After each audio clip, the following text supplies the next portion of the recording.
Hi guys, and welcome back to the Bristol Prepper channel. So today guys, it's Friday. Cool. Don't you think this week's gone quick? It's flew by. It's been mad this week, gone so fast.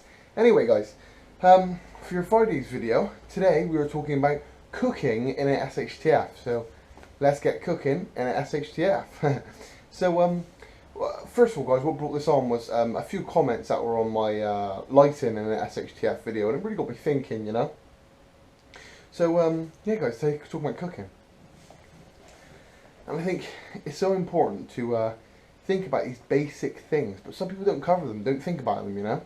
So we're talking for this video, worst case scenario, full-blown SHTF, I don't know, economic collapse, you know, something like that, somewhat bad, that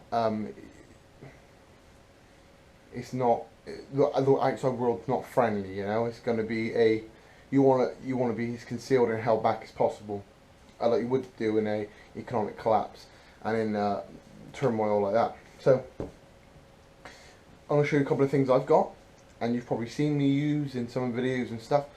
Give you some ideas, but let's run through a few things you could use. You could use, if you have a garden and you've or access to land and stuff, you could maybe use an open fire. We'll go for the benefits and of stuff of each of them. But yeah, an open fire.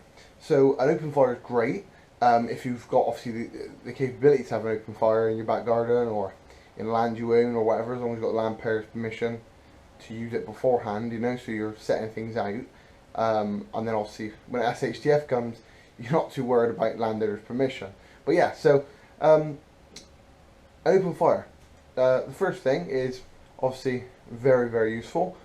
Sterilising water, obviously boiling water on there, sterilising it, cooking, we've used open fires for the start of, since near the start of man, you know. We've been having fires for a long while. So the benefits are endless guys. So the open fire is amazing, but there comes some drawbacks. And that is if you're in an enclosed area, be it like a barn or, I think it's daft, but I've seen it done guys, I've seen it done. Like a controlled open fire, you know, like a bit like a, and when they're in an enclosed area, like an outdoor building, if you know what I mean. So stuff like that, obviously gases can be an issue, that the gases that are released on the fire can be an issue.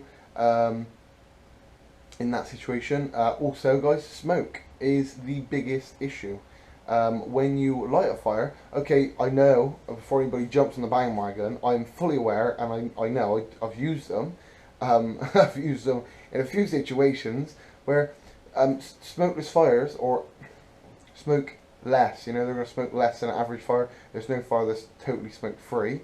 But yeah, so smoke less fires, so they're going to smoke a lot less than other fires, and they are possible, and you can do them and all the rest of it, and you can make them concealed. That is possible, but generally speaking, fires produce smoke, and then smoke is a bit like a beacon telling people where you are. Well, in some issues, sometimes this will be a benefit, i.e. you're somewhere and you need saving, or you're somewhere you need to be found. This is a benefit. But in SHTF and what we're talking about, you do not want to be found, because you don't want people coming up and trying to take you, your family, your kids, or trying to take your food and what you have. You know, you want to protect what you've got. So a smoking beacon is always a bad issue. So that's some of the pros and cons with the fire. Next thing to talk about is concealed controlled fires. So a bit like a barbecue. Some people have these like concrete, like if you've seen them, like they put like a fire. They build like with concrete blocks, and then they'll build a fire inside that and cook on top of that. A bit like a chimney type thing. These are great, you know. These are really, really good. So you can control how much fuel you're burning, because it's going directly to all the heat. It's not wasted because it's hitting the blocks, and it's being directly forced up into your pan or your pot, whatever you're cooking with. So these are a really, really good way. You know, we've used these for a long time as well. And also you can use barbecues if you've got one at the back. Put your charcoal on it or whatever you're using. These can be used again. But yeah, again, guys, smell, which I didn't mention on the last one, fire, smell and smoke is going to be an issue. So they're going to follow the same sort of issues, you know. So, but yeah, they're going to be really helpful with a concrete block fire. Sort of lots of people have got them in the back garden. They're really, really good. You know, you can dry stuff on there. You can obviously cook stuff on there. You have lots of the same benefits you would with a normal open log fire, which are amazing. I think of some more. So, guys, the other thing we've moved to then is then a more of a man-made substance for a more man-made manufactured unit, like stoves, like camping stoves and gas ran objects. Now the problem with these is they're limited. No matter how much gas you have, and how much fuel, be it gas or whatever the fuel you may use for your stove, it's always going to be limited. No matter if you raid the place and you're the company that you live in that company warehouse that they manufacture them, one day you will run out. Be it in 1 year or 10 years time into an SHTF or into a bad situation, some point you will run out. Because that's just it, guys. It's not a naturally made substance. It's non-renewable. So one day you will run out, guys. So this is one thing to take into consideration.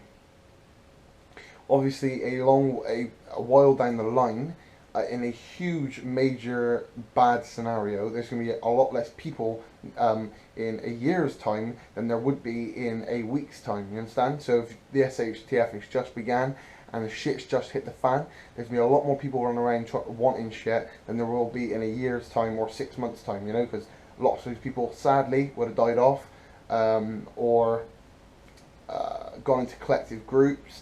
Lots of things can happen, you know. So, but there will be a lot less people wandering around looking for shit. So, in the masses, I mean, you know, in the masses of thousands of people looking for stuff. So, but that's it. So, yeah. So, these stoves, guys, I work in an outdoor shop, so I know my stoves. But there is so many out there, so many. We're on all different types of fuels, different gases, different liquids. It's untrue the amount of stuff that's out there. So what do you get? I'll show you what I have. I run you've seen it before. I used it on my patina, on my mod video for Cold Steel one. It's just a small camping stove, one ring. Wrong way up. Ugh. There we go. So it's just one ring. Obviously, you take this out, you flip this round, and then the things on this side like that. You've seen me use it lots of times, a couple of times. Guys, the reason I like that one is because it's so basic. It's not got many moving parts, you know. It's got a lot less shit to go wrong with it. Not a lot of moving parts. No digital displays or. Because some of these stoves have got digital displays, I know because I sell them. There's a lot less shit to go wrong. So if anything goes wrong, it's going to be it's going to be one of the 2 buttons I've got on there, so I'll be able to repair it or do something. You know, really easy, simple stuff. And then they run on these. So this is just a gas bottle, a small gas bottle, and these last for a very, very long time. I know because of the size, it doesn't look like it. You just pop the end off and then that clips into the side and then you're away and it's compressed, you know. But they last for an awfully long time. Awfully long time. I went away I've used it before, not that one, a similar one, for a 5-day trip, and I was on one gas bottle and I didn't finish it by the end of the 5 days. It was still being used, which is amazing, you know. I wasn't using it loads. I wasn't flat out using it, and it was just me. But I'm just giving you a bit of an idea of what I get off that one. So, and it lasted a very long time. I did like a very long boil when I was patinaing in my head on my axe, and obviously is still practically full, that bottle. And I have more of those. I have more gas bottles of those than I care to mention. I've spent a lot of money on it, but once I've got it, you know, and I can use it for a long period of time. I know it won't last forever, a long period of time until I'm into the SHTF, and I know what my plan is for the future, and how I'm going to attack it, how I'm going to get into it, with where I'm going to be going, and all the rest of it. But this is just a good thing. It's very light. I can take it on the move. I can put it in my car, in my bug out vehicle, and it'll be fine. With the gas bottles, all of it together, the gas bottles and that, is still not heavy, you know. My missus could carry it. That's what you got to think. When you're considering how light something is, or you might be able to carry it, but you might be 6 foot and like 200 pounds or whatever. I don't know how heavy you are. It's like 15 stone. Do you know what I mean? But if your missus can carry it, has a benefit, you know. And my missus is tiny. She's tiny. She's 5 foot. 5 foot nothing. She's tiny. And I'm 6'3", pushing 6'4", I don't know, somewhere around that, you know. I'm a big piece. But then if she can carry it, it's handy, you know. I know it's not that. I know it's pretty light if she can carry it, because she don't move. So yeah, so that's the benefit, because it's light. But like I said, it won't last forever. But that is smoke free, pretty much smoke free. Might have a little bit of smoke, and obviously the only other thing then you got to worry about is smell of food being cooked. Because for instance, if you've ever been walking down the street and you walking down and you think, God, that smells nice, you know, and you're breathing in, you're like, God, that smells nice, you know, bacon sandwich or roast dinner or anything like that, you know, you're walking down the street and you smell it, and that could be from quite some distance if the wind's blowing your way, you know.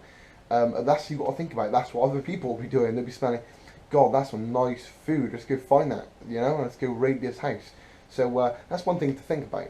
And also with those, I can't cook inside, or if you do, it's really well ventilated, and obviously you do it at your own risk. But yeah, if possible, an ideal situation, we use that outside because of the gas released from it, carbon monoxide or whatever gas it is, carbon dioxide. I don't really know the ins and outs of it, but you can't breathe that shit in, you know. That's the sort of stuff where you go to sleep and you think carbon monoxide, so carbon monoxide poisoning, so you'll like go to sleep and you won't wake up. You know, it's the longest sleep you ever have in your life.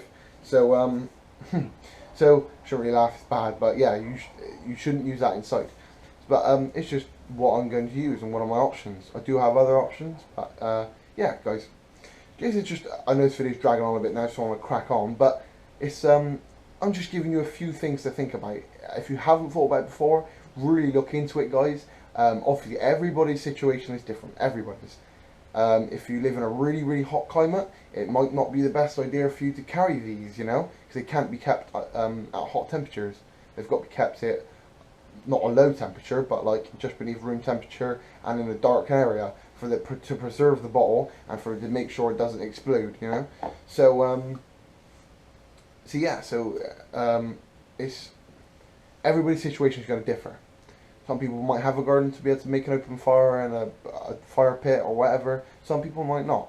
So you've really got to assess your situation and do some in-depth research upon what you can get for your money, and how you're going to go about it, and have several different options. Be it a option that doesn't move and that it stays there and that's it. If you're not there, you can't use it. And then maybe a mobile option, like a small gas stove or something like that. I know it won't last forever, but it's a small option. If you're on the move with your family or on your own, you need to have some sort of option where you can, if not cook, boil water, you know, because boiling water is the only way where it's 100% killing everything inside.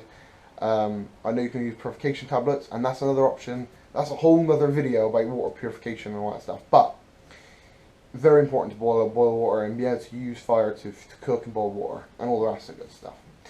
Anyway, guys, I've rambled on for a long while now. Hopefully you've enjoyed this video. If you've got anything else to say about cooking on SHTF and the utilities and stuff we'll use to cook on SHTF, please slam it down beneath in the crotch box. I love everybody's comments and I always get right back to you guys. If you, like I said, if you like this video, please press the like button. If you're not already subscribed, start again. If you're not already subscribed, guys, please subscribe. It massively helps my channel, and I love all the subscribers. Also, guys, if you want to support me again, like me on Facebook. Go to the description, and I'll leave a link there for my Facebook for Bristol Prepper Facebook, and that's the best place to be if you want to be in the know of what stuff's coming up on the channel. All my deliveries and mail and all that, I put all that on there just so you can see all the stuff, cool stuff that's going on the channel. And it's a little bit more in depth. You get to see a little bit more about my personal life and what goes on, and I put pictures up of me and the family and stuff like that. So it's good, guys. You get to see a little bit more of me and my personal life. So go check that out. But really, guys, so as always, guys, if you want any t-shirts, give me a shout and I'll hook you up with one of the t-shirts or the jumpers. That's it really, guys, for today's video. So as always, stay prepared, and I'll catch you guys another day, another way.